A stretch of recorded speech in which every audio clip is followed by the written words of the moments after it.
enan ka bonan Europe USA Canada wala Switzerland hani transo ita jolaje katuko atariata alano warta ndum fana hani bata da clinteje ni pareta pour ka ko do kinan nyimbanna salo nga nyatili menna nko terol nin kanintelu sain ite mira la koteke ni pareta ko do kinan bawo ifango yalon ne ko hani jorite kan ni lafta ka ko do kinan ka bonan Europe USA Canada wala hani fo Switzerland nyatili nyimbanna salo menna altano Google Play Store wala na Apple Store bi alena Supersonic money transfer app download al se muna fanno nin timliti kulutola ni pareta pour ka kodo kinan Gambia banko kanjang anin Supersonic strong ibe njela wolto nko al fintinan al yalla fengo sembentuya anin Supersonic na banna salo diata Siɓɓe yiɓɓe musidɓe sadi ko toli ka awlitande men leñol koɗengal no men inniri on noon leñol koɗengal ko ɗo haalatin ko fii ko yaari ko diina ko yaari ka dewle ko yaari ka julaaɓe men ɓen ka alfaaɓe men ɓen jooma gande en kala ko annduɗon ko pullo e pulaagu e ko naɓirta pullo yeeso hannde noon lam marani on ɗo mawɓe makko baaɓe no mi wi'iri on noon leñol koɗengal men addata ɗo mbojo ma como kala men addi ɗo annduɗon haray ko jarɗo addugol kala hewtuɗo ɗo haray ko ɓeyditowo en komo annduɗon en janngay goɗɗum o jannay en men janngay en janndidiray ko ɗum waɗi hannde mi addani en mawɓe makko baaɓe mawɓe kendeɓe ko ɓen woni homɓe Alhaji Boubacar Diallo Alhaji Boubacar Diallo no woni cadreɓe mawɓe wonɗuɓe ko affaire politique sa haali fi pular kadi ko mawɓe humpitiɓe affaire pullo e pulaagu mi waɗata fuy noon ɗo e mi ɗumannade ɓe woni kadi golluɓe tan ka political ka public servant Guinée ha joni ɓe taali ɗon kadi ɓe tonge America hande no mi ɗuɗɗinta haala kaccay Alhaji Boubacar Diallo yeeto en ko kamɓe woni homɓe ɓe wonno e on parti inneteɗo NFD kono ɗe balɗe ɗo e yi political crisis on no ɗuuɗi e ndir leydi haray ndi ɓe iwri toon e Guinée ha hewti ko ɓe waɗi resign en landoto ɓe ɗo ko fi honɗum ɓe waɗiri resign ko political party hombo ɓe woni joni ko honɗum waɗi ko honno ɓe yiɗi political crisis on Guinée guereji ɗin no ɗuuɗi warindirongol no ɗuuɗi sa haali noon buy innama haray ko affaire leñol e leñol ɓeɗo haray ko ɓe ɓuri humpitade sa haali fi politics buy haalay kono na fop humpiti so nde adda goɗɗo fi yo haalu yo taw ko humpitiɗo Alhaji Boubacar on salminama ka awlitande men ɗo leñol ko ɗengal saɗi ko tooli mi salmitike ma Aissatou Diallo haray min ko Boubacar Diallo mi wiyete komi ingénieur électrotechnicien de formation sortant de l'ENAM de Conakry après recyclage à l'université Cheikh Anta Diop faculté de génie civil et sortant de l'université Cheikh Anta Diop après enseignant à l'école ENAM de Conakry puis à l'université Gamal puis fonctionnaire dans la direction nationale d'électricité mi yahi mi wonoyi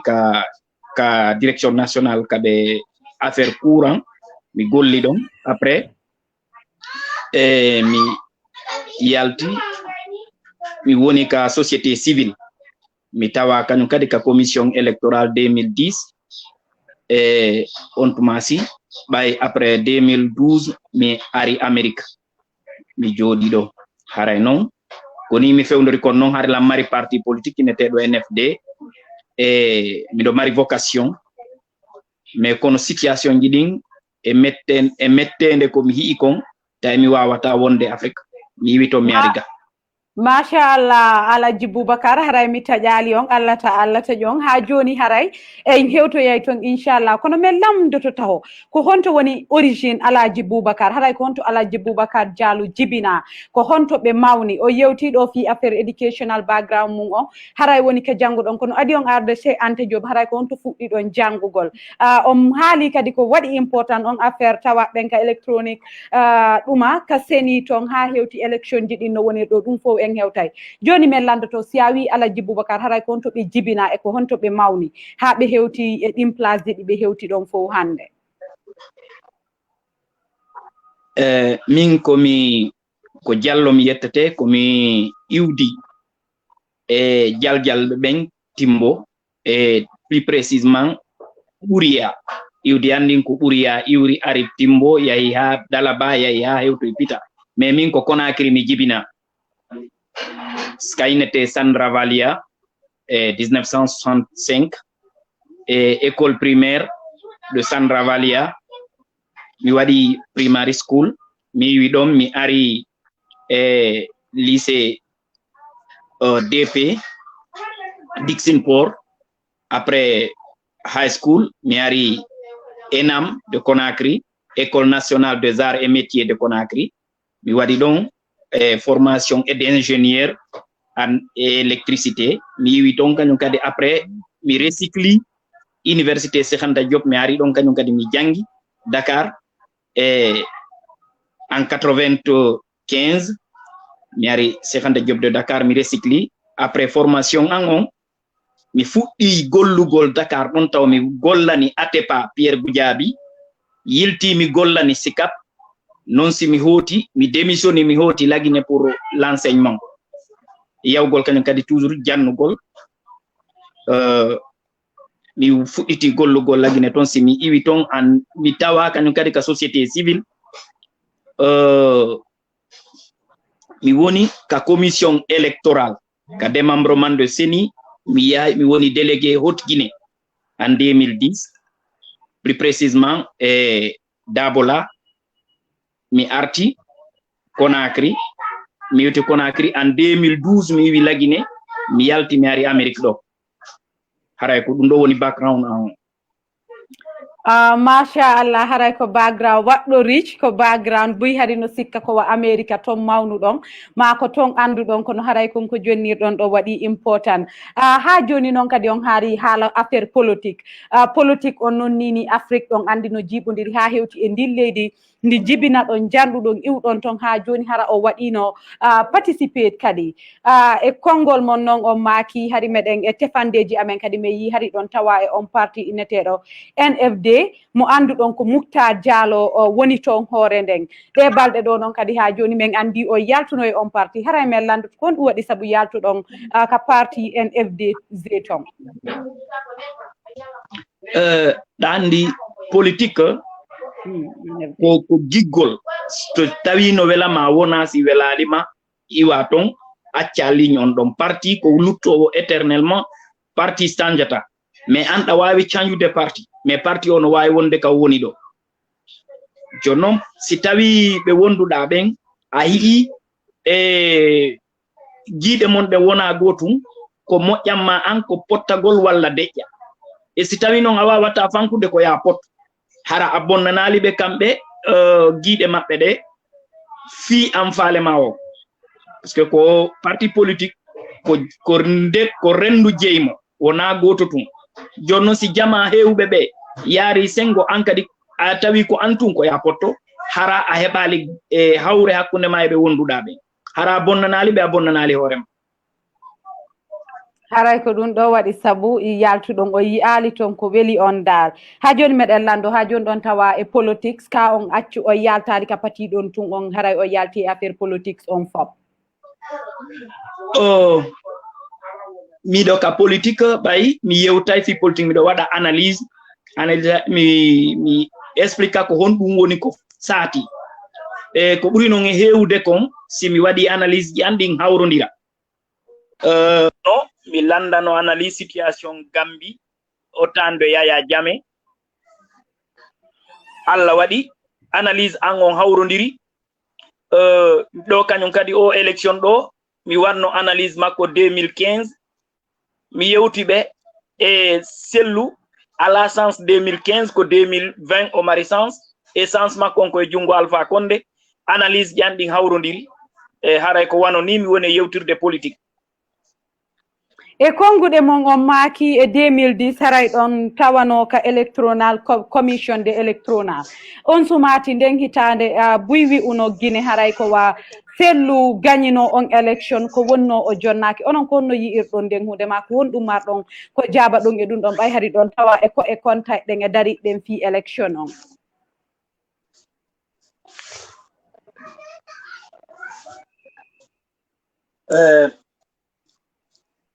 komi wawata yewtude 2010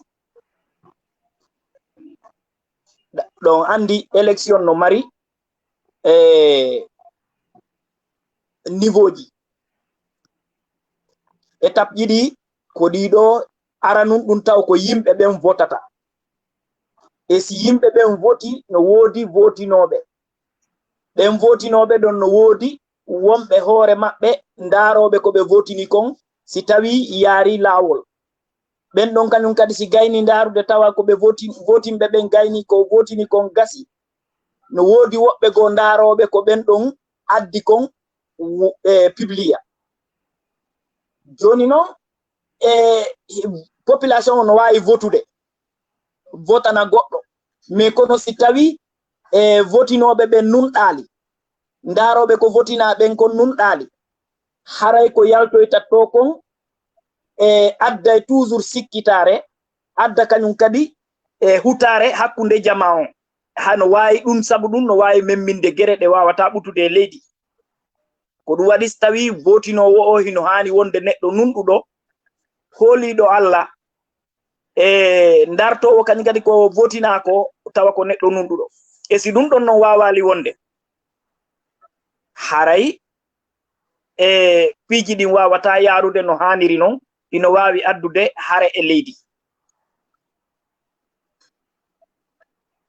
machallah haray piiji ɗi wata yarude no yaari noon ha joni kadi adi en mudade mi adda vidéo ji seeɗa ɓaynini haray aduna on fop no cikki guite mum ɗen e Guinée piiji ko woni ko wadde Guinée ha hewti warindiral ngal e piiro ngo ñande wo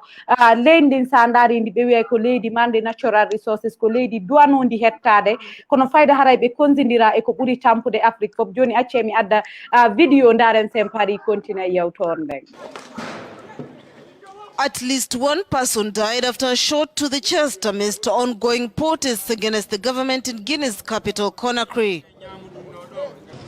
A student, El Haj Mamadou Sow, aged 21, was killed in the unrest, according to his uncle and a doctor who sought anonymity. Today, this crisis that are only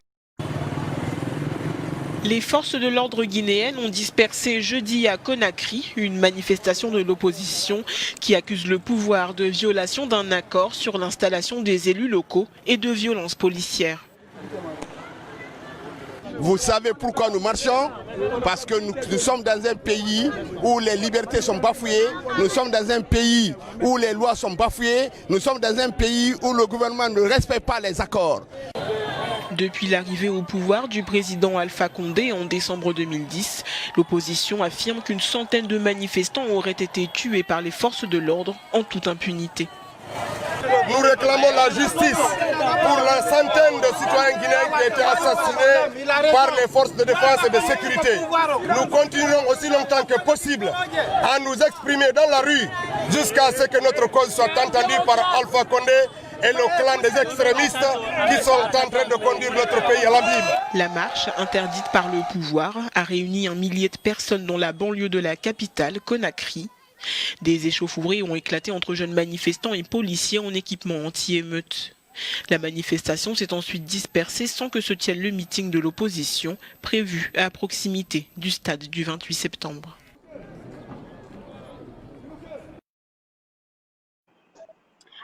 musidɓe haray ɗum ɗon ko Guinée wonno wadde e ɗe balɗe ɗo afta haray on élection feƴƴuɗo ka nder leydi ton ɗum ɗo noon haray na afta élection on tun haray ɗi guereji protest ko wayini neeɓi ko fuɗɗi Guinée ɗum ɗon fuɗɗino hara ila 2000 on sen fuɗɗi kontude ko ɓuuri kon e ɓatade hewti 2015 ha hewti 2020 ɗo haray en landoto ɓe politicien ɓe mem ɗo ko honno ɓe yiiri politique Guinée on peeji buy Afrique no yahude élection ji guereji no wadde kono wako woni ko wadde Guinée haray yimɓe ɓen no yii ɗum ɗo wakko e ɓurti ko honno yi'irton konko woni wadde ka leydi Guinée ton.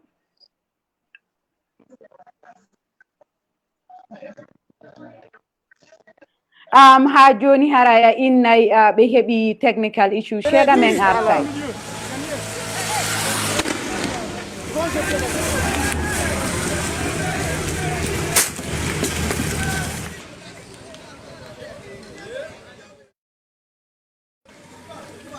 Allô?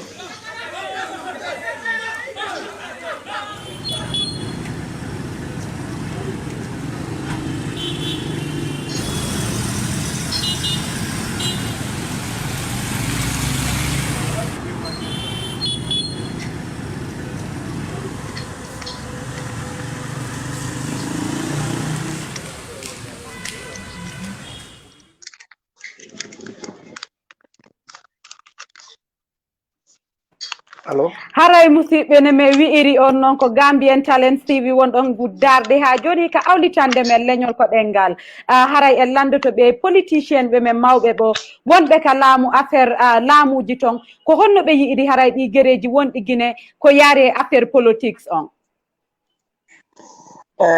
ɗon andi politique si tawi tooñe waɗi tun kala hunde kala hunde jokkande walla kala haaju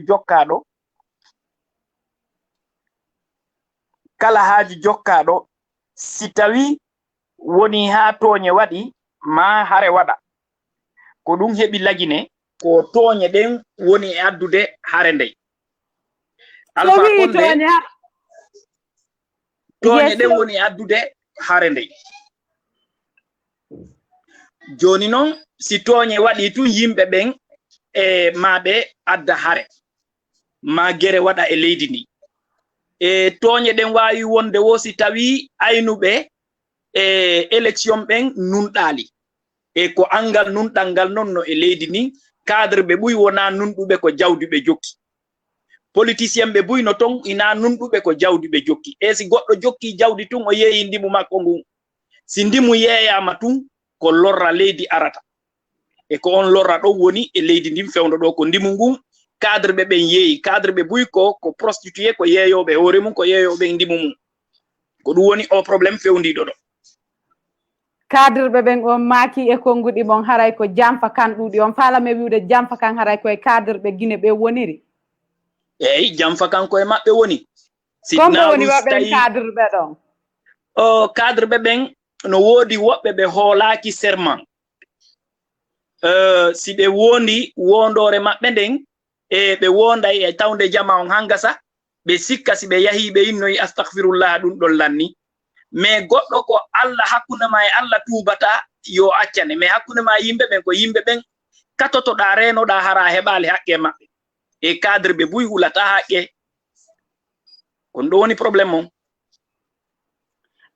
si on haali fi ɓen cadre ɓe buy wi'ay wona ɓen tigi haray ko waya jikkuji men ɗin ɓay on wiyay hande changement fuɗɗoto ko e neɗɗo on o fuɗɗorta e yiino wa ila 2010 ha hewti wa hande fof no wiwde ko hunde wotere nden woni wadde ha ko hewti e ɗi élection ji sakkitiɗe ɗo constitution guinen ko inni ko 2 mandate kono e yii waka élection on ɓatiɗo laamu ngun tun ƴetti ka juuɗe mum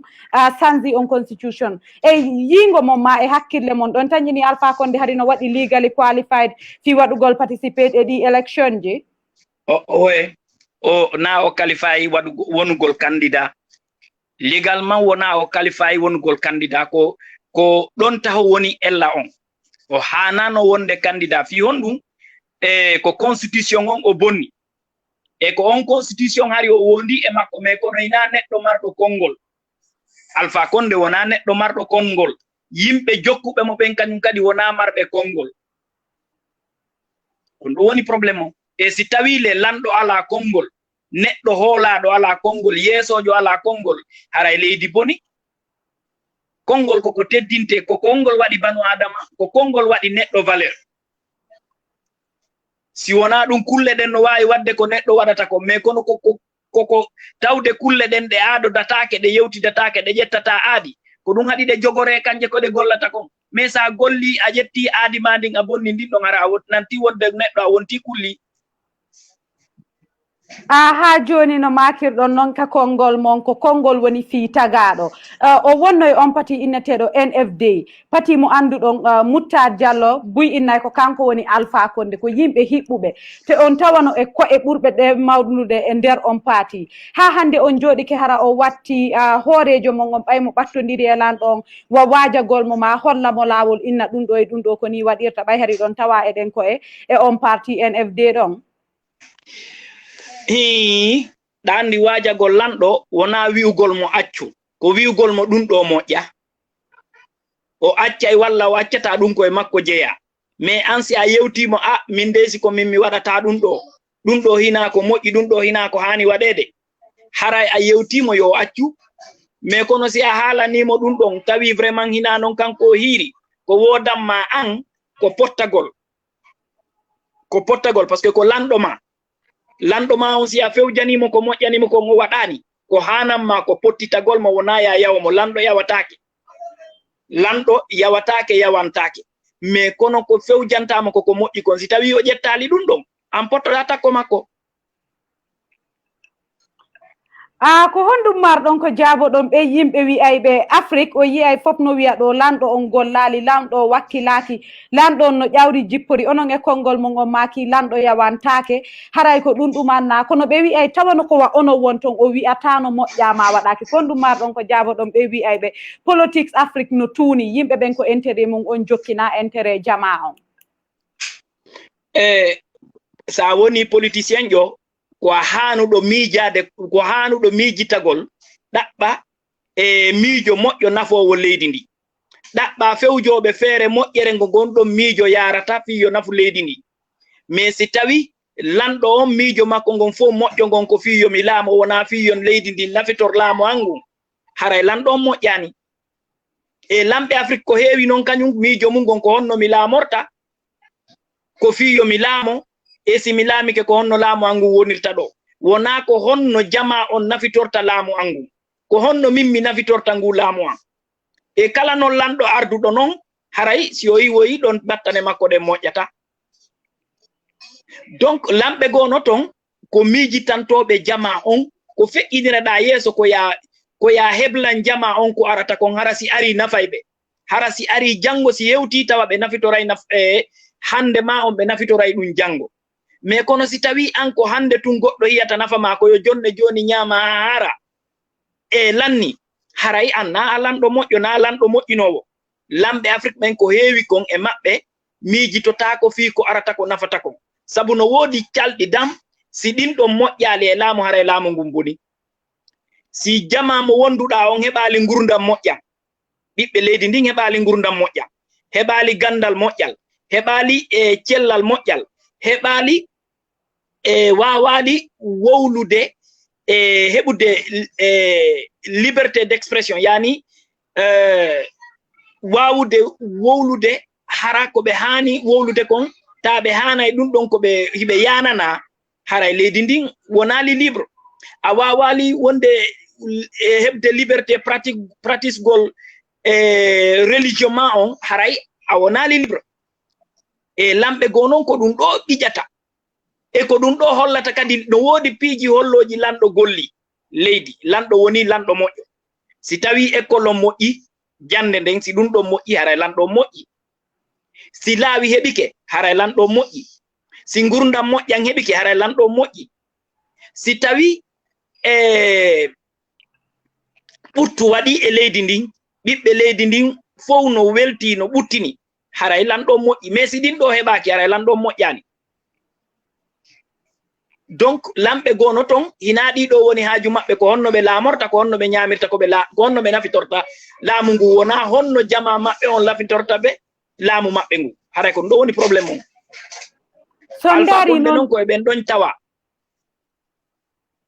so ndaari ɗum ɗon noon haray mi tañƴinaaki ko gine tun fof wiyay ko Afrique haray ko on ɗum tañƴini ɗon ko woni sabu ɗum ɗon kon ɓay o yiyay on haylike ɗon mari expérience e affaire politique on jindi fota ɗon falti affaire politique aduna on fof e yiyay wa Amérique ndi leydi ndi wonɗon ɗon tun after 2 years second mandate ɗon a yiyata hay gooto no watta ɗon push and pull kono Afrique lanɗo kala laamiɗo haa ɗum ɗon hewti o ndaarayno sanjira constitution on o innata habbola mi acca ligasi moƴƴo ɗuma mande ko nde anduɗon mi andi toroyte mande nde anduɗon hara ko ya gayno hootaka ma continue ɗon kellay ama fiima ko honɗum tañƴini ɗon ko honto probléme o woni ha waɗi sabu lamɓe men ɓe yonnata lamɓe men ɓen haarata lamɓe men ɓen ronkata ɓe wiyata mi yari ha mi feƴƴintini habbolam mi jonna oɗa kono hay ɓe golli ɓe amana ha si woni tun hewti ka ɓe immo ko ma ɓe bonna ɗum ɗon fof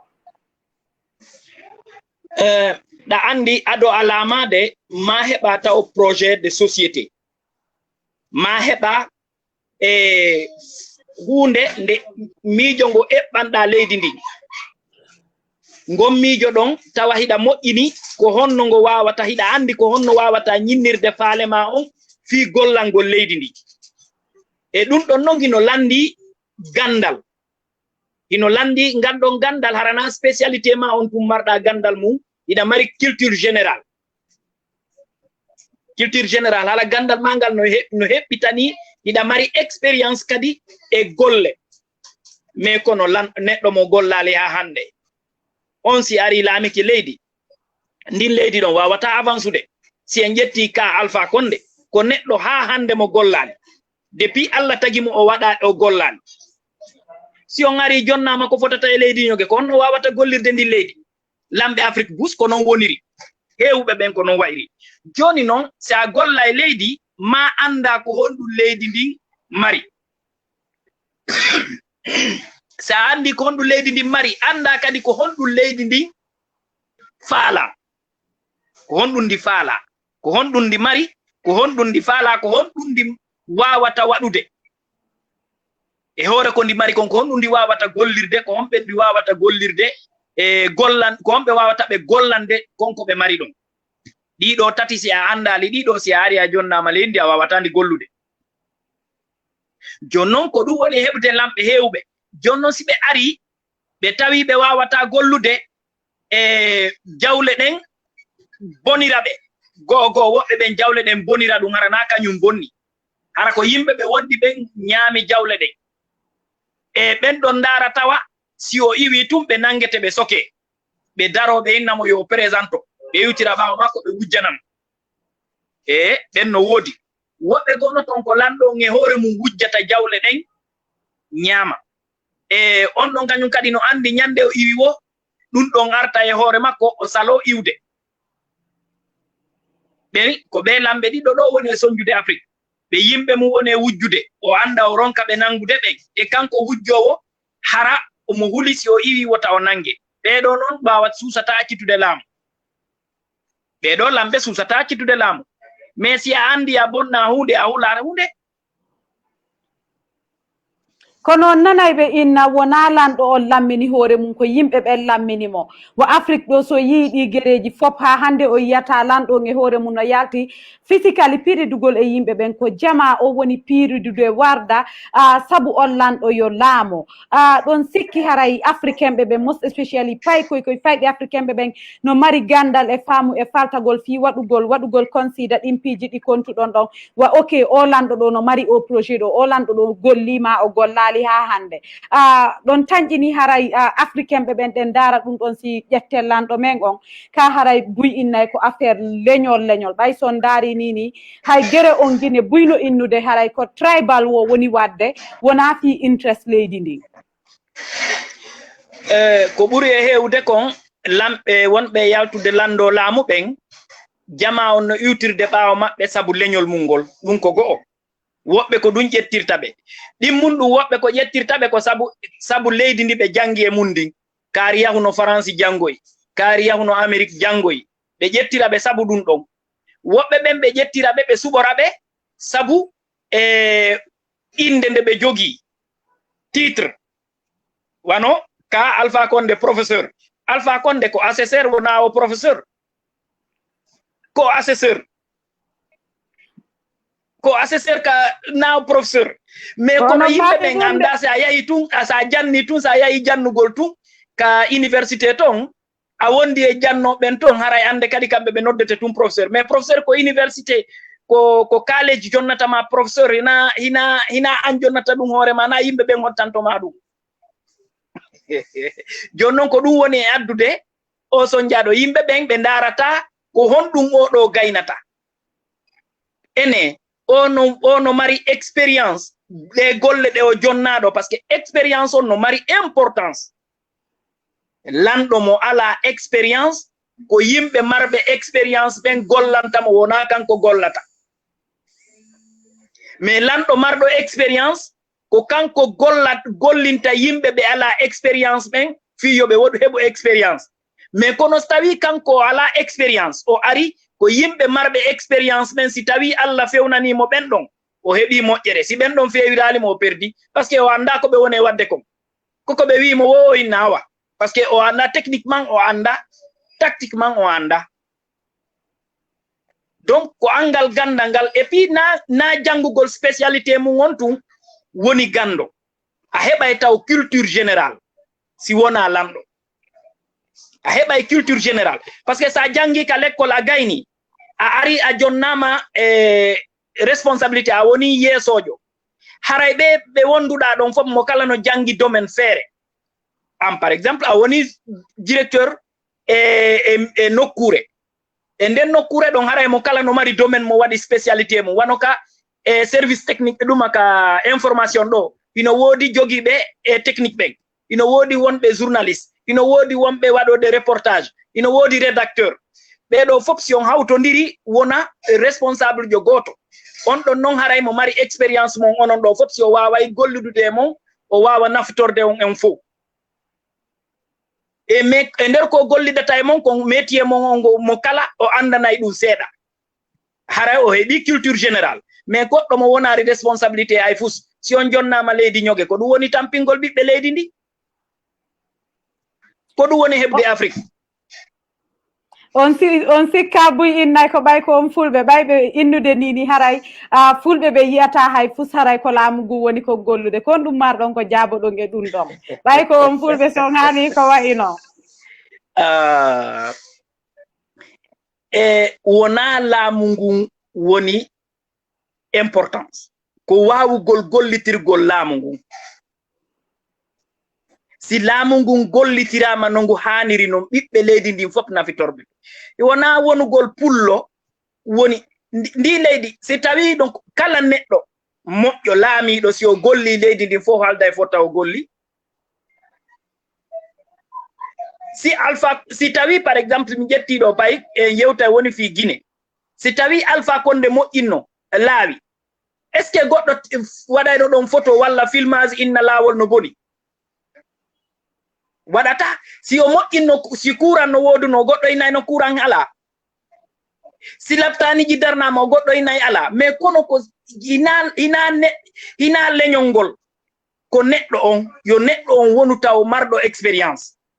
si en jetti par exemple Laguiné ko mo mari ton expérience administrative ko goto pet o golli eselonji ɗin fof haalanni on ɗon si jonnama yeeso deri mo andi ko ɓe leyga gollata ko donc si ɓe leyga bonni tun si gollali golle moƴƴe himo andi par ce que o golli ton mais si ɓe addi neɗɗo mo gollali hay fus ɓe jonnimo leydi ñogue hina tampingol ɓiɓɓe leydi hina leñol ɗum ɗo jokki ko compétence ko faamugol ko wawugol ko andugol e kadi yiɗa hoolo kadi Allah hula haqqe jasowo koloyru ƴetta ɗin mbuuɗi ɗon peya e yoɓa taxe ƴetta ɗin ɗon an sodaneɗa teni sodaneɗa yoɓeɗa salaire an ñaama ɗin ɗon tawa hulata Allah kanko kadi few janngol mo waɗangol mo golle moƴƴe ha ñande lahara dey no hulɓinani lamɗo wona leñol ko compétence musidɓe ha joni meɗen andintina on hiɗon darude ɗo Gambian Talents TV ka awlitande men leñol ko ɗengal nomi inniri on noon min addata bojo maco mo ko jarɓe addugol anduɓe ko joɗɗiniɓe ɗon ko ɗum waɗi min addani on ɓeɗo hande Mr Boubacar Diallo on naniɓe inni e konngudi maɓɓe wona leñol ko compétence ha joni kadi min addoyay ko woni ko wadde Guinée ton si min ari min ɓuura yannude yewtere nden. At least one person died after a shot to the chest amidst ongoing protests against the government in Guinea's capital, Conakry. A student, El Haj Mamadou Sow, aged 21, was killed in... Les forces de l'ordre guinéennes ont dispersé jeudi à Conakry une manifestation de l'opposition qui accuse le pouvoir de violation d'un accord sur l'installation des élus locaux et de violences policières. Vous savez pourquoi nous marchons? Parce que nous sommes dans un pays où les libertés sont bafouées, nous sommes dans un pays où les lois sont bafouées, nous sommes dans un pays où le gouvernement ne respecte pas les accords. Depuis l'arrivée au pouvoir du président Alpha Condé en décembre 2010, l'opposition affirme qu'une centaine de manifestants auraient été tués par les forces de l'ordre en toute impunité. Nous réclamons la justice pour la centaine de citoyens guinéens qui ont été assassinés par les forces de défense et de sécurité. Nous continuerons aussi longtemps que possible à nous exprimer dans la rue jusqu'à ce que notre cause soit entendue par Alpha Condé et le clan des extrémistes qui sont en train de conduire notre pays à l'abîme. La marche, interdite par le pouvoir, a réuni un millier de personnes dans la banlieue de la capitale, Conakry. Des échauffourées ont éclaté entre jeunes manifestants et policiers en équipement anti-émeute. La manifestation s'est ensuite dispersée sans que se tienne le meeting de l'opposition prévu à proximité du stade du 28 septembre.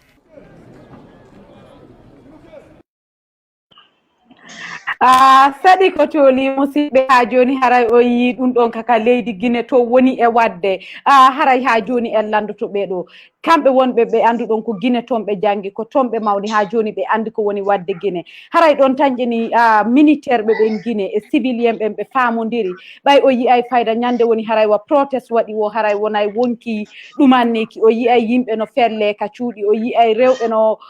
yani e mum eko wayi noon fof ha joni ɗe leydi ndin no mari loi ɗe mari innayɓe ko ɓe human right activist ɗon sikka haray human right no Guinée e ɓe loi Guinée on no darani fi civilian on kako laamu ngun tun haray ɓe wonani ɗa andi si human rights on woni bafuyama e leydi adday révolte si jama on ɓiƴama jattama toñama leydi ndin adday leydi ndin ma révolta ma gere waɗa e leydi jama on tampu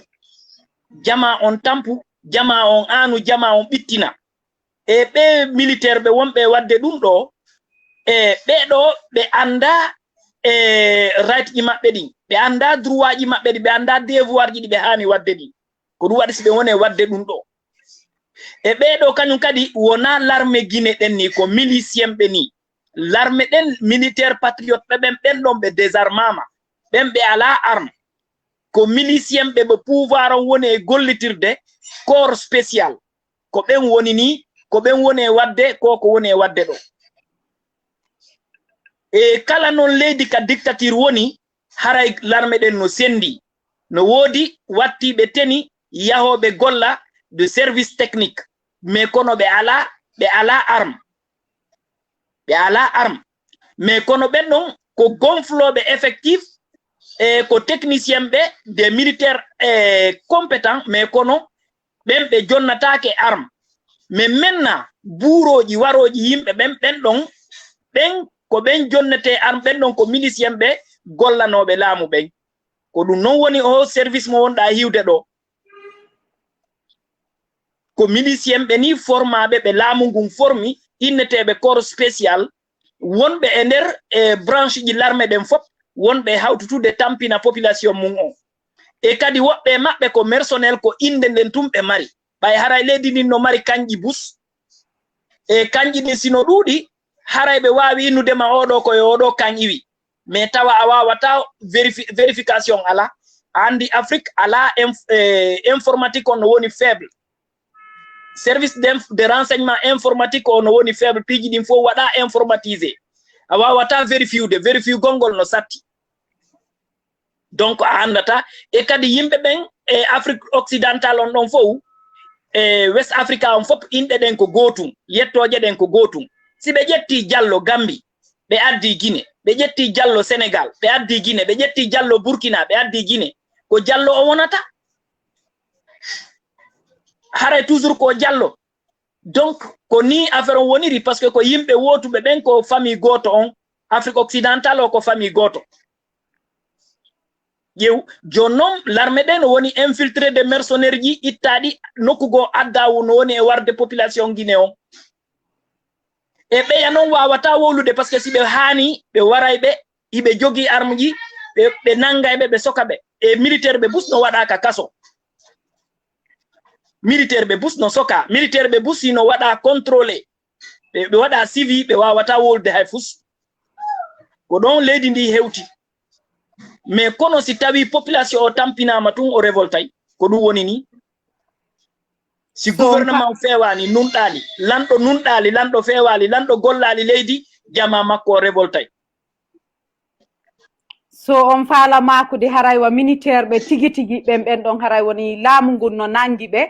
ɓeeɗa ko formaɓe fi tuyo aru tampina jama on say mi faltike konngol mon ngol moƴƴa eyyi meɗen mari source ji wonɗi très concordant wondema l'armée patriote guinéen et désarmé arme won ɗon patriote on ɗon arme ji makko ɗin jattama mais kono mercenaire ji formaɗi adda ɗon ineteɓe corps spécial ɓen ɗon e l'armée ɗen fof no mari échantillon mum e nder ton ɓen ɗon ko milicien ɓe pouvoir on non e ɓen ɗon woɓɓe wi'i wondema ɓen ɗon no tawano e rebelle ji arnoɗi 2000 en 2000 ɗi lagine ko ɓen woni fewndo ɗo ka l'armée les rebelles ittanoɓe mercenaire ɓe adanoɓe attaque lagine ɓen en 2000 ko ɓen kañum kadi woni ka l'armée fewndo ɗo ko ɓen jogui armement ji ɗin mais militaire jo sino mari formation o ala armement ko ɗum o wawi wadde hay fus en nanay ɓe inna ha joni kadi haray ko élection on ko vote ji ɗi woni konngol citizen jo on ɓiɗɗo leydi ndin haray ko vote o woni voix makko on est ce que haray ko ɗum woni guine toon ɓayde balɗe ɗo yii élection ji feƴƴuɗɗin ila élection on feƴƴi ha joni haray leydi ndi wonali ko ɓutti yiwɗen kadi ko élection on feƴƴi tun haray selludalen no yalta wi'a kanko ko kanko heɓi victoire o yimɓeɓe waɗi célébrate kono ha joni haray official final result on hettaki ko honno yi'irɗon ɗum si tawi non ko yimɓe ko vote ji e ɓiɓɓe leydi ndin jonnano harayno ɓiɓɓe leydi ndin naatino harayno leydi ndin ɓutti sa hi leydi ndin golle ɗen fuɗɗitaki ɓuttali ko ɓayi hina vote ji maɓɓe ɗin woni ko holla ayi si tawi no ko jama on vote ji mum ɗi yaltinano est ce que ɓe jokkatano golle maɓɓe ɓe jokkayno golle maɓɓe et puis kadi selludalen hino mari preuve ji ɗi andanda hoorema ɗi wawata yeddade ɓe waɗu financement o élection ɗo mo ɓe meeɗali wadde financement élection hay goto membre de bureau maɓɓe on fof hari no jogui tablette ji iɓe eskani kadi ɗuma procès verbaux ji ɗin fof ɓe eskani ɗi ɓe addi ɗi ɓe décentralise fof no waɗa photo no eskana a wawata yeddude signature ji ɗin fof no ɗon date ji ɗin no waɗa ɗon e ka kooli ɗon kañum kadi ka mur a wawata yeddude donc sellu gagnike élection ji ɗi ɗum ɗon ko ɗum woni réalité on mais maintenant ɓaynon gouvernement on jaɓatal fewude ɓe jaɓali laaɓude ha hande Alpha Condé feƴƴinali 18%. mi jonnama exemple yeru en 93 ko 18% o heɓuno 98 o heɓi 18%. élection 2000 en 2000 fewndo komi tawa ka commission électorale komi woni délégué ka commission électorale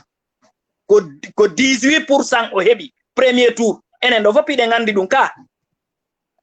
en fof en hino 93 18%, 98 18%, 2000 18%, Alpha Condé feƴƴinali ha hande 18%. on mballa mi wiide ko mo lanɗo mo 18%, o heɓali hay 19. ko 18%. Alpha Condé ko ɗum o woniri ko ɗum ha ñande o wiwata ɗon ko 18%. on mballa mi wiide ko ɗum waɗi e ngal ɗo inni ko 58%, ka ko 50 ko ɓeyditi en ko en on o sansidiri e 5 ko 8 on ko kanko jeeyi mais kono ko en on o itti o watti 5 1 on o watti 5. musidɓe ande ko mawɓe yetti jalloɓe mi addi ɗo ko mawɓe kendeɓe anduɓe fi politique wo ko 18%, min noon mi haala 18 on ɗum ɗon haray ko kamɓe maaki ko 18%. Ha joni se yeltitike ɗum ko honɗum sikkuɗon ko ɗum ɗo woni way forward fi IFDG ma ɓeya opposition ɓe luttuɓe ɓay luttuɓe o yii concours on ko hakkude IFDG e RPG ɗiya parti ji haray ko wa 5 wa 20 e ko wayi noon wa leydi wawdi wa Gambia ka fuɗɗino ɗon opening mon on ka hiwrande mon on makuno o waɗuno analyse Gambia kadi heɓuno lanɗo mo anduɗon fof hoolino ko dictateur jo hay goto sikkano yahay kono ɓay groupe aji buy ardi woni jungo woto ɓe ittuno ɓo on taƴƴinanoki guine kadi si wanno hunde wotende ɓe heɓayno résultat ɓuuri oɗo ko gonga Gambi darike itti Yaya Jammeh mais kono ballal CEDEAO no watno tawa ha joni en memay kono no yiirɗon seediyaɓe men ɓen ko yaari waka ECOWAS e AU joni ko wa fiigine on ni taho ko yaari e résultat on sikkano si ɓe wanno because ɓe wi a united we stay sen jonnidiri juuɗe en fof en darato sen accindiri en fof e yana on sikkano si kamɓe opposition on fof ɓe arno ɓe woni hunde wotere ɓe heɓayno force ɓuri no wayi ni eyo ko ɗo noon woni hik on probléme lagine o ko ɗo woni ɓe politicien ɓe hiyata ɗon wona intérêt lagine on ɓe haaja e muɗum wona intérêt lagine ɓe woni dogande ko intérêt maɓɓe woɓɓe ɓen ko détournuɓe denier public hino andidira lagine no woodi maɓɓe wujjuɓe contenaire kalisi hakkunde ka port heɓi ka banque central ko 1 mile hakkunde poron e banque central 1 mile contenaire kalisi majji hakkunde ɗon ɗenno ton ko politicien ɓe ayi donc woɓɓe maɓɓe suusata wowlude fi honɗum si ɓe wowli ɓe yaltina e dossier gouvernement no yaltinde dossier maɓɓe o service de renseignement o no jogii dossier o ɓe naata kaso ɓe huli joni noon ko gouvernement non jogii police jogii ɗuma kaso ngo hiɓe huli haalugol gonga woɓɓe maɓɓe ko habbi ko yeenede ɗi parti politique yaaduɗi ɗo e Alaji Sellu ka élection ji ɗo ɓeɗo ko ngeenaari habbi koyo Alaji Sellu wi mi waɗate premier ministre mi waɗate ministre de défense mi waɗate ko ɗum ɗon ɓe habbi e wona non si a gollanay leydi ndin ko ya haalu gonga on si lanɗo on yiɗima waɗde si tawi ɗo mari compétence min mi jangi mi gayni mi heɓali golle na ko jangete ko janguɗa mi jangi mi gayni mi ɗaɓɓi golle mi heɓali wona ko leydi ndin faala ko janguɗa wona ko leydi ndin woni ɗaɓɓude ko janguɗa si a jangi ɗum ɗon a somata si tawi pellet ko a ganndo fof no andanma gandal ma ngal ka yarɗa wa golle e kamɓe noon ɓe haɓɓiti e ko ngeenaari ɗin parti politique ɗi ɗon hara ɓe haalino gonga harayno ɗum ɗo lanni ɓe o yaadi élection ɓen ɓe fof ɓe daro ɓeyna ko gonga ko oɗo gañi élection ji ɗi délégué ɓe amen ɓe ngaddani men e rapport ji ɗi ɓe inni men ko oɗo gañi ɓe reporti wondema ko oɗo gañi donc andi harayno Alpha Condé ala ka yaa mais kono yiɓe habbi Alaji Sellu innaɓe mi hokkete poste premier ministre mi hokkete ministre de défense mi hokkete ministre de l'intérieur ministre de l'économie et finance ko ɗum ɓe habbiya on tuma ɗon si ɓe haala gonga donc ko ɗum holli wona ɓe nunɗuɓe wona ɓe fewuɓe wona ɓe yiɗuɓe gonga min ko noon mi hiiri e muradu ndu haray kamɓe ko noon ɓe yii murandu ha joni kadi o yewtuno ara num fi seediyanko yaari wa ECOWAS on e AU o wa Gambia no anda 2016 ɓen ɓurno tawede eko dari fi raɗagol Yaya Jammeh adi ñalande hewtude har yimɓe leydi Gambia ɓe yalta tay ɓen ɓe dariki ka baafe amen fof wa guine yii ila o protest fuɗɗi ila yimɓe fuɗɗa warede haray neeɓi juuti kono haynde wotere fayda yiyataɓe haala ko honɗum tañƴini ɗon woni sabu on aduna on kaali gite maɓɓe ɗen wiya habbe are woni hunde wotere wallen guine honɗum sikkuɗon konto probléme o woni e ko honɗum woni risine on fi ɗum ɗon a wala probléme lagine on wona lagine o woni wona OIA wona Union africaine wona CEDEAO probléme lagine on ko France ok ko France no mari veto ka Nations Unies ko France ñoƴƴi e loni fi wota Alpha Condé iw si France wowlino wondema Alpha Condé yo accu ko woni wadde ko harayno affaire on lanni mais kono France no waɗi veto maɓɓe on ka loni fi wota loni wowlu hiɓe Alpha Condé no ɗo andi ɗi institution ji ɗi yiyata ko kalisi ɓe andi Alpha Condé ƴetti kalisi soodi expert ɓe arɓe ton ɓen arɓe waɗugol ɗuma honno surveillugol élection ji ɗi supervise gol élection ji ɗin Alpha Condé soodi ɓen ɗon itti mbuuɗi jonniɓe e an hiɗa golla hiɗa yoɓe par exemple 14,000 monthly an a heɓi ɗuma $1,100 for one days a indike ɗin ɗon gurdam ma moƴƴi ko liggotonoɗa for 10 years an a heɓi ɗum ɗon ñallal gokta ñande wotere koni fonctionnaire ji en ɗuma ɓe nata ɗo fonctionnaire wonɓe ligganade institution ji ɗin ko ɗum ɓe woni golle maɓɓe ko yeeyugol fenande buy e mabbe ton hulata Allah ko fenande be yeyata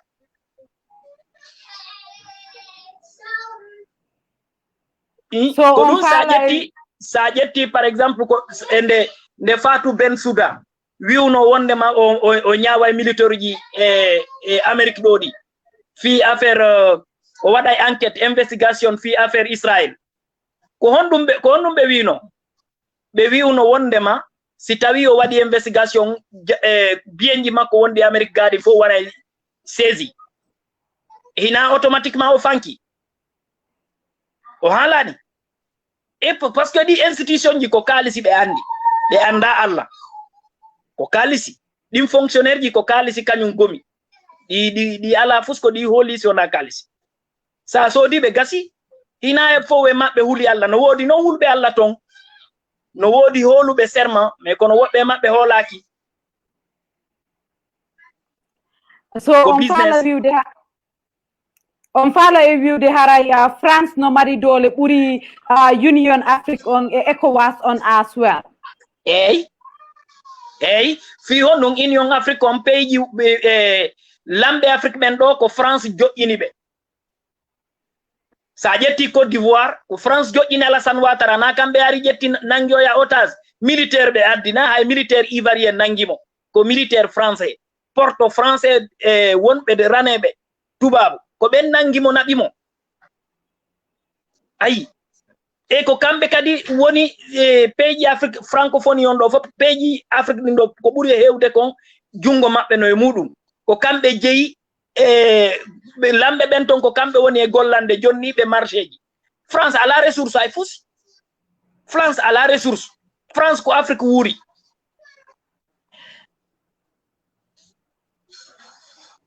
ay si France hali no tan haray no duma fo si depuis élection ji din wadi anani Macron no wada discours o wowlani premier ministre France wowlali ministre de l'intérieur wowlali ministre des affaires étrangères wowlali fi la Guinée mais habbo élection ji din Côte d'Ivoire dara Côte d'Ivoire nyande élection di wadi ko den nyande France wowlata e no kasa sahara kambe be tawa ka commission électorale mais la Guinée bay inni be non be alda e mabbe ko indépendance totale ko on sanction la Guinée woni hebude jungo France ko history problème o ko problème history ko du wadi ko history ko hondun tan nyinu don haray selluma be ya opposition be luttube be wadayno differently fi hebugo result ma strategy because ila 2010 2015 fo woni ko kanko gagni o hettaki e kongudi mon aranum o wi haray no ko 2020 o mari sans ko hondum woni on sans makko 2020 e ko hondum sikkuno don o wadayno differently fi hettugo lawol ngol go erreur mo Alpha Condé wadi fi yola sellu dale lamo 2020 on koko organise gol élection communale ji di e chef de quartier ko don o andi o ala yimbe parce que commune ji din fop IFDG jetti quartier ji din fop IFDG jetti donc IFDG holli len din fop mo mari yimbe dun ko go tawi hande kadi politique Alpha on feñi hande kadi o wawata suudade parce que ko quartier ji di ko ton élection ji di wadata ko ka commune ji élection ji di wadata kadum don wanno mimmi yetino be hande kadi o perdi élection ji di 2020 e kadi mimmi do anduno o accitata 2020 okay mimmi do renuno o accitata en 2020 fi hondum himo mari yimbe warabe ben ka stade 28 septembre ko complice indirectement himo tawa wargol rewbe e worbe warabe ben ka stade en 2007 himo tawa e warabe ben ka pon vino wamro 2006 2007 warabe 2009 ka stade himo tawa rébellion en 2000 himo tawa agression de 1970 la Guinée himo tawa donc Alpha Condé o ari non o lamike o ƴetti leydi ndin o bayindi e français be investisseur be France pour on hande ko Bolloré jeyi hôtel jidi o compagnie di français be jeyi hôtel jidi o darni din e ko leydi la Guinée min jiɗi o okkiri o jonni compagnie ɗi français donc o wawata iwde ɗon enquête waɗe investigation si waɗoyama intérêt France on bonay parce que ɓe restituay ko ɓe wujji ko ɓe jonnitay marché gré à gré on ɗum ɗon ɓe remboursay e ɗin ɗon intérêt jiɗi ɓe heɓi ɗon si ɓe remboursiɗi France perday donc France wakkilaki ɗum ɗon ko ɗum ɗon haɗi tay France jaɓay ittugol Alpha Condé ɓe préféri parenugol Alpha Condé fi yo luttu ɗon ɓe wawa heɓude intérêt maɓɓe on ko ɗum waɗi si min hari mi hoolaki o wawi 2020 ko wujji kono ɗuuɗi ko wujji kon no ɗuuɗi haray ko yette mawɓe yette Diallo ɓe yeeti yon ɗum ɗon haray Alpha ko wujji kon no ɗuuɗi ha joni ila élection ji ɗi waɗi heɓi hande ɓuuri jonte ɗiɗi joni kono résultat final on fayda yaltali haray en nani mo kala ɓe waɗa annonce ñallal be ñallal kono wi'ugol final official inauguration o waɗali taw ko honno yirɗon nden hunde ɗon nden ɗon hunde ko tactique ko honno ko kamɓe yiɓe jooɗi ko ɓe calculi ko si jama on jooɗi ke ka nder suudu ha tampi tawa heɓali ko ñaama yalta e fuɗɗito golle ɓe yaltina e résultat ji ɗin tawa hande kadi ɓernde fof jiibike fof accira ɗon nanga e wullugol ko ɗum ɗo ɓe woni calcul ji maɓɓe ɗin ko ɗum waɗi so tawi ɓe habbiya ko ñamete wonɗon ka nder cuuɗi lanna ɓe publia noon résultat ji ɗin nde wotere jama on fuɗɗito golle ko technique on fof ko tactique on fof ni ko tactique on fof e kadi noon no woodi institution ji bus communauté international institution yimɓe nunɗuɓe ɓen fof noddiɓe ka sera inniɓe yoɓe jonnu résultat ji ɗi ɓay ɓe wawata yaltude ɓe waɗi délégué sa neli goɗɗo o yahi o addanima fenande e a wawatamo hersinde mais kono accaymo ɗon nodda oya yetoɗamo yo wowlu gonga kan yimɓe délégué ɓe CEDEAO arnoɓe ka élection ji ɓen wowli fenande joni noon CEDEAO o ma nodda Alpha Condé ka ley yetomo hikka wawata wujjude accu ɓe acci ɗon rapport ji ɓe nelnoɓe par ce que ɓe andi ɓen ɗon ko fenoɓe fiwota mbuuɗi ɗi ɓe hendi ɗin bonum par ce que ko wuyɓe ma mbuɗɗin ɓe ñamaɗi ko ɗum ɓe gollanta ko fi mbuuɗi ɓe gollata toon fi nunɗa donc ɓe sendi mbuɗɗin ha gasi joni noon ɓe waɗi pression e Alpha Condé yo haalu gonga e Alpha Condé noon no andi si o haali gonga haray kanko yoɓe o wondi ɓen no woodi toon wujjuɓe avion ino woodi wujjuɓe batoje ino woodi wujjuɓe minji ɗin ɓenno ka gouvernement ino woodi wujjuɗo conteneur kaalisi conteneur mbuuɗi ko on woni premier ministre miɗo wawi wowlude devant fop kommo woni on ko premier ministre lagine on ko wujjuɗo conteneur kaalisi mawɓe ɓe suti on de Mr Diallo ɓe suti on de ɗon mari proof ɗa andi ko wowlata kon ko si a ala CD ko si a ala proof mais min miɗo mari proof miɗo mari référence conteneur mbuuɗi e no woodi toon wujjuɗo toon jeetati kanŋe ka banque centrale wonɗo ka gouvernement e kanko wonno on tumasi directeur banque centrale on toon jeetati kanŋe majji sabu ɗum ɗon feetini Dadis Camara ko ndeññande Dadis Camara ka wowlanano ɗum ɗon ndeññande o feeti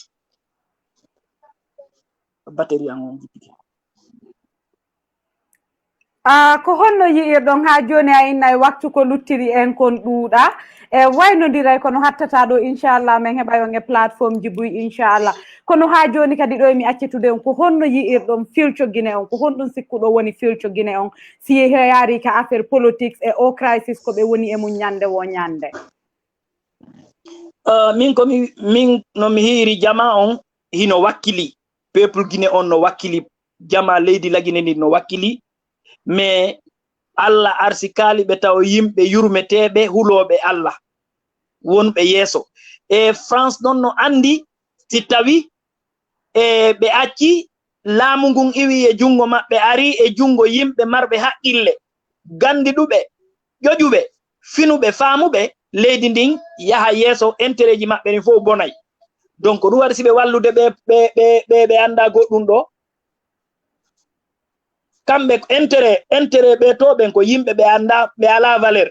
ala gandal ala kulol Allah ko ben don be wallata fiyo be wondu e ben don be wada be pression be heba ko be wujja e leydi ndi bay leydi ndi no woni très riche ko dum do woni dum on mais kono min ko mi waata wiide jama on ko be wakkilo wota be décourage e yo be continue lit mabbe o be gagnoto be folay on faala me wiide be wakkilo pirongon eyi kono be wakkilo ko pirongon ka ko stratégie gobe dabbata bay neɓama pirede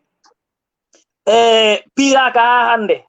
sonkete woni be yara piya nyande pirawo parce que dandi leydi ndim butti wosi tawindi wuli Gambi bitti non nyande go mais hande Gambi mo kala yahay ton ko libre si en jetti Rwanda pirama mais kono hande mo kala no yidi yawde Rwanda Angola pirama kono hande mo kala no yidi yaade Angola Sierra Leone pirama mais hande Sierra Leone no woni libre Liberia la folk woni gotu lagine kadi ala lawol gongol be wawata rewrude si wona daragol ha gonga kam fuda haqqeji jama on hetto e mi ala mi hiyali lawol ay gotol si wona hondum wombe warde yimbe bembe acca warugol be jobbe wowla gonga si wona don ko yo piire ha gonga hetto min ko dum mi reni solution hidon tanjini ka sellu hettingu laamu 2020 don yi anis lawol mido tanjini me kono ma piire si tawi dum do wada e ma gere wada bedo be accitirta dum don hara wona e hore gere mi wowlata mi ala c'est que mi ala ma e suudude solution go ala si c'est pas la guerre illa commission duma cour suprême o wada hunde ne medali wadude ha hande cour suprême o wada hunde nde wadali ha hande wowlugol gonga ha hande dum wadali ton o wowla gonga o inna sellu galike election ji si wona dum hara solution go ala si wona pire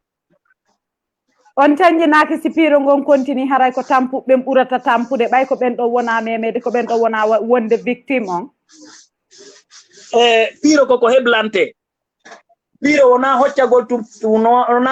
tum pito si wi'ama pirete woni parce que andi stay yimbe ben no warede ko parce que wona guerre si tawi ko guerre nu haray no ko yib ko guerre ko convention haray ko mardo teni pirata a warata no population civil be ben warata noki est ce que don famude ko bayna guerre conventionnel woni lagine si tawi guinéen ben no warede donc hewti ibma CEDEAO adda force d'intervention walla cour suprême on jonnita résultat ji din ou bien guinéen ben jetta arme pira e l'armée mabbe den be hetta gonga mabbe on ko dum don tu woni to solution go ala bay mi halantama fenande min harayno juhilan mi holaki cour suprême on wowlay gonga mi holaki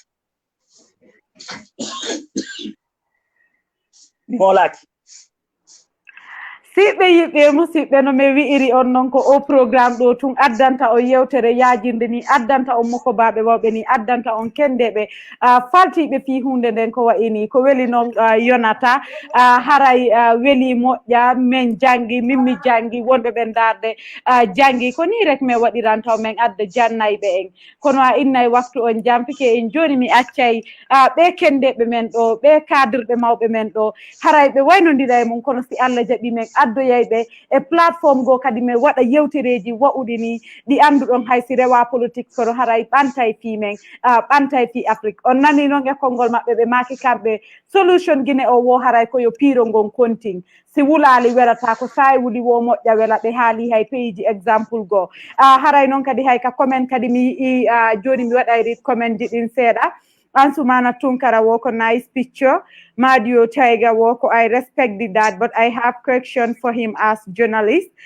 Ismail Njai Woko, bravo. Ibrahim Akonte Woko, West Africa, we should join together to help Guinea-Conakry to drive Alpha Conde out of the state. Ba Mamadou Woko, you are right, father. Ɗum ɗon haray ko comment ji ɗi heɓuɗen haray yimɓe ɓe weltori programme on moƴƴa woɓɓe no wiya fof no duwa jonnude juuɗe haray fiyopire oɗo ɗumanne kono ɗo mi accitude mi acca waynodiren e jama ha e sayiji go inchallah haray komi waynorta jama on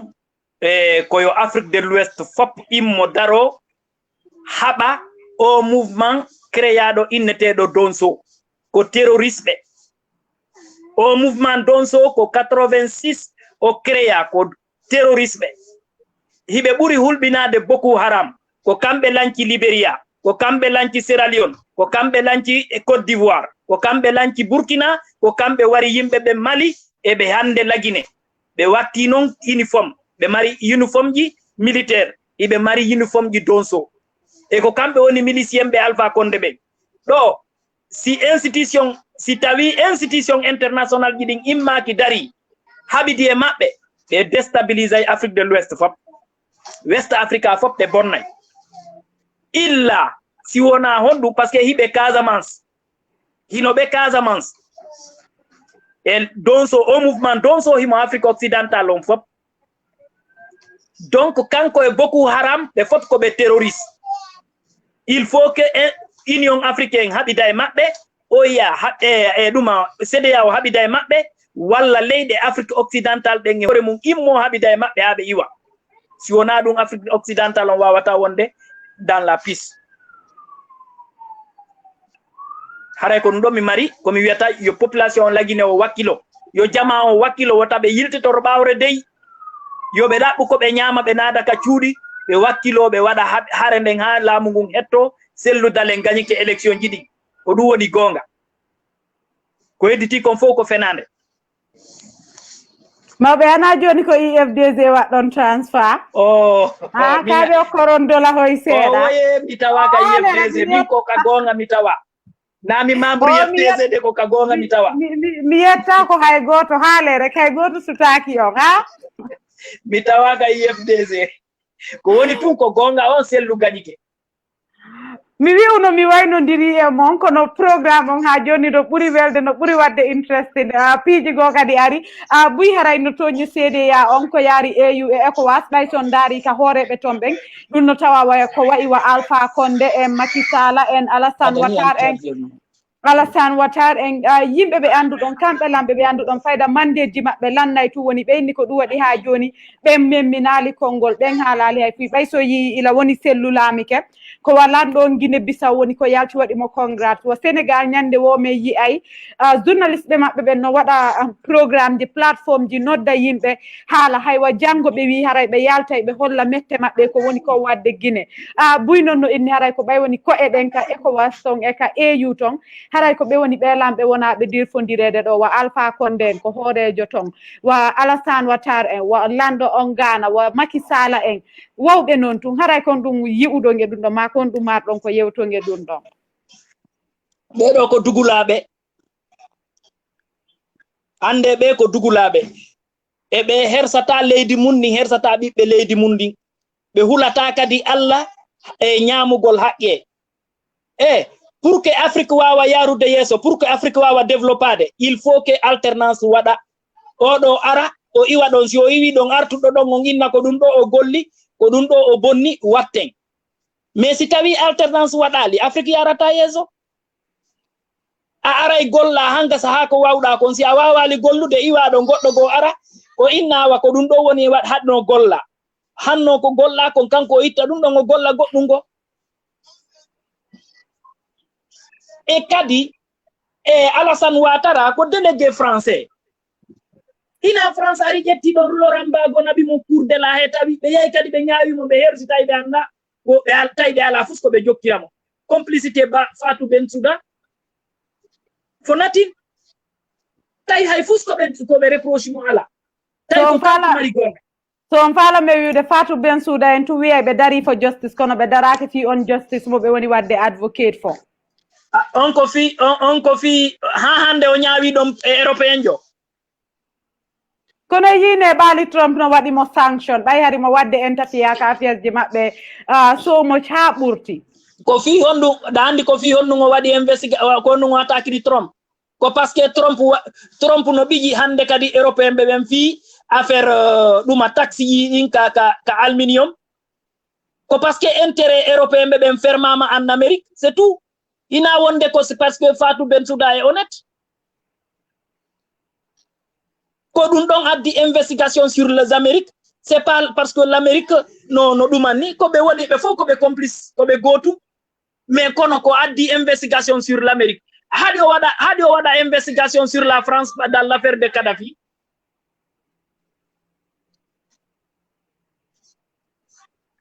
Yo wado enquête sur la France dans l'affaire de Libye.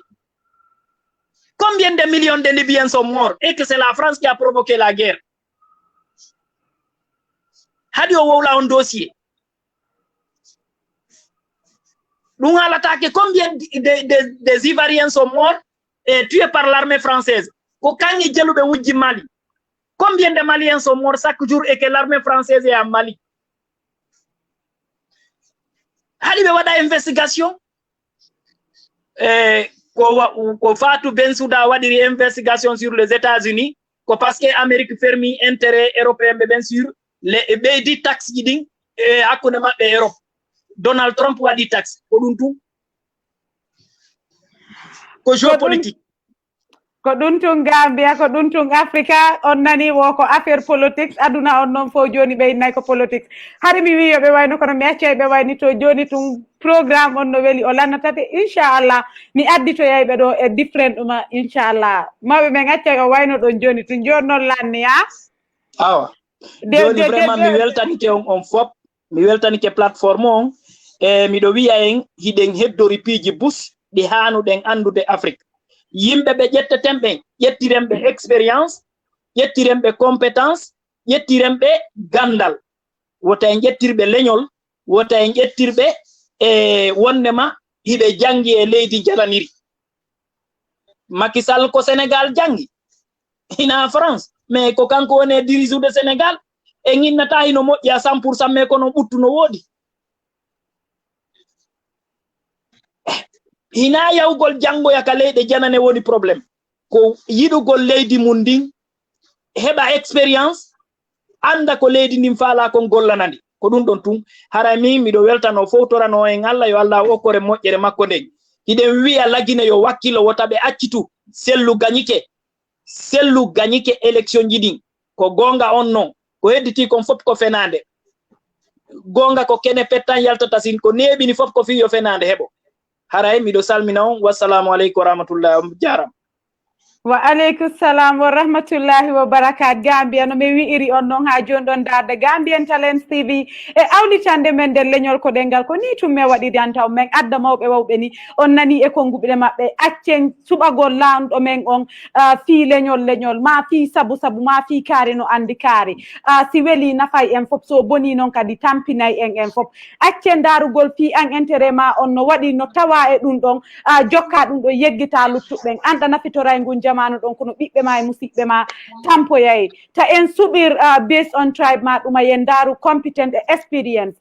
faamu ngum ɓe innay hayliɗo faamuɗo no ɓuri hay janguɗo ta wi'utum goɗɗo no mari PhD ma doctrine e area wi'a ko ɗon tun sa woni lanɗo ko a woni ko dari fi leydi ndin fop ko duwano ɓe makiri noon ara ɗum haraɗa mari expérience at least hay sa mara vasa knowledge kono hara hakkille maɗa mari toon faamu seeɗa ko yaari e kala domin arɗo ɗon kala mo gollidata anday no golli ɗon kala mo gollidata naɓɓiray yeeso ha joni kadi haray meɗe weltano wonnoɓe darude foof meɗe weltano Gambian Talents TV ko jonni en kon o plateforme ɗo fiye haaluɗo programme ji pullo fi affaire pullo e pulago ɓe wi'ayno yiɗugol mo mum wona añugol mo goɗɗo kono sa yiɗali hoorema a wawata yiɗande goɗɗo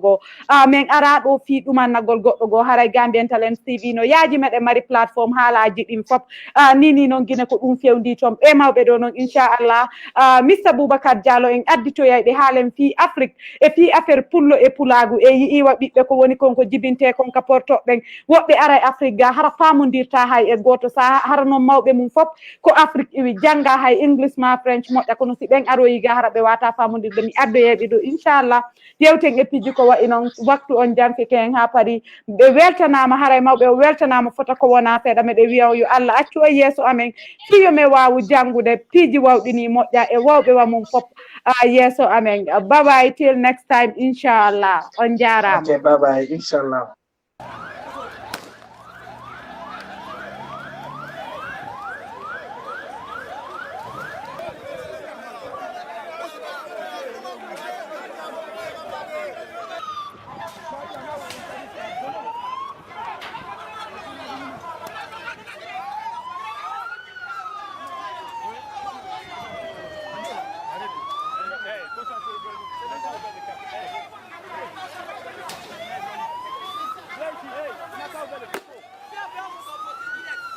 Les gens quittent Bambeto, ils dépassent les rails, ils viennent lancer des cailloux dans leur famille. Il y a des enfants, il y a des vieilles personnes. Ils sont traumatisés.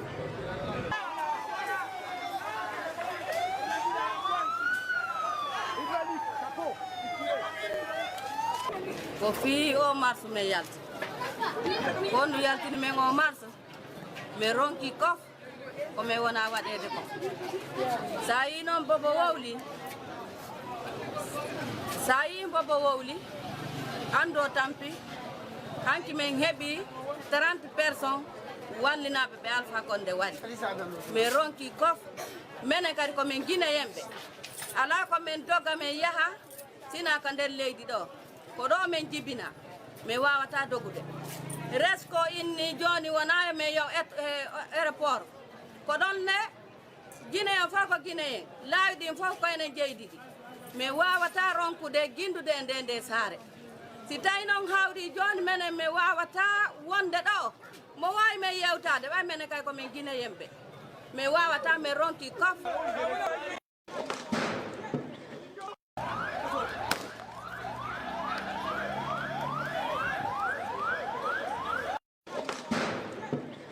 At least one person died after a shot to the chest amidst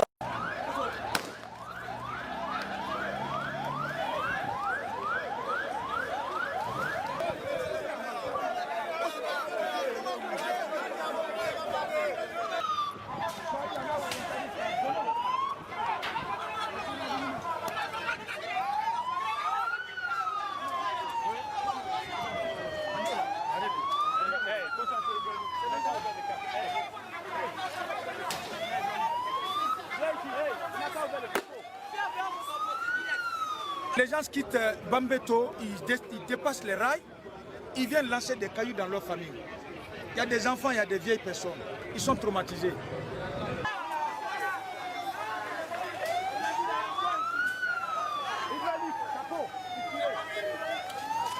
ko fi o mars me yalti ko ndu yaltini men o mars mi ronki kof ko mi wona waɗede ko sa yi noon bobo wowli ando tampi hanki men heeɓi 30 personnes wallinaɓe ɓe Alpha Condé waɗi mi ronki kof menen kadi komin guineyemɓe ala komin dogga men yaaha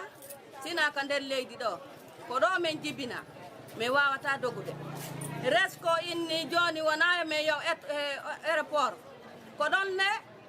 guinéen fof ko guinéen laawi ɗin fof koyenen jeydiɗi mi wawata ronkude guindude e nde saare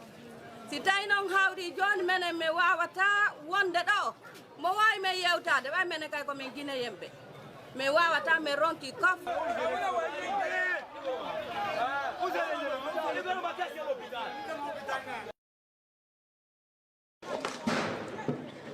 At least one person died after a shot to the chest amidst ongoing protests against the government in Guinea's capital, Conakry.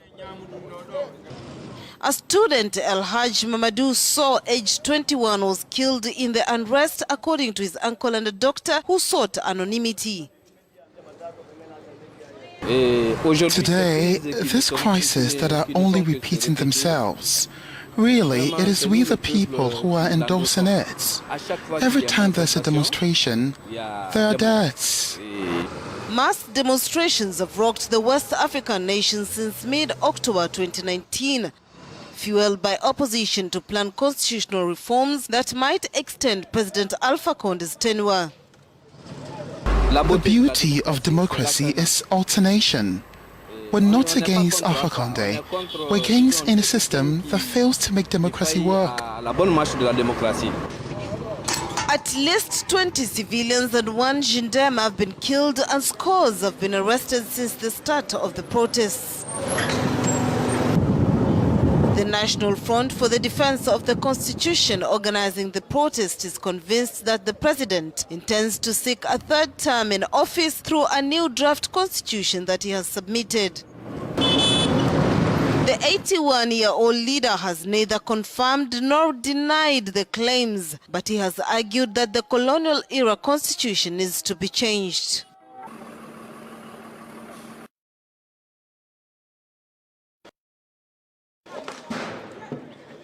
At least one person. Riot police were deployed in force throughout Guinea's capital, Conakry, on Monday to stop a march by the opposition. A teenager was killed following clashes in one part of Conakry, according to medical sources. A coalition of opposition parties and non-governmental groups, the National Front for the Defense of the Constitution, called the protest to block any attempt by the president to seek a third term in next year's election. Some of their leaders were arrested over the weekend, and opposition party leaders were blocked by police from leaving their homes on Monday. Riot police were seen firing tear gas, while demonstrators retaliated by throwing stones. Other parts of the city were also in lockdown, with shops closed and roads blocked. Guinea is in political limbo as it awaits an announcement from President Alpha Condé about whether he will revise the constitution and run for a third term in 2020. Guinea's ruling party, the Rally of the Guinean People, has publicly called for a new constitution that Condé's supporters say would allow for a third presidential term.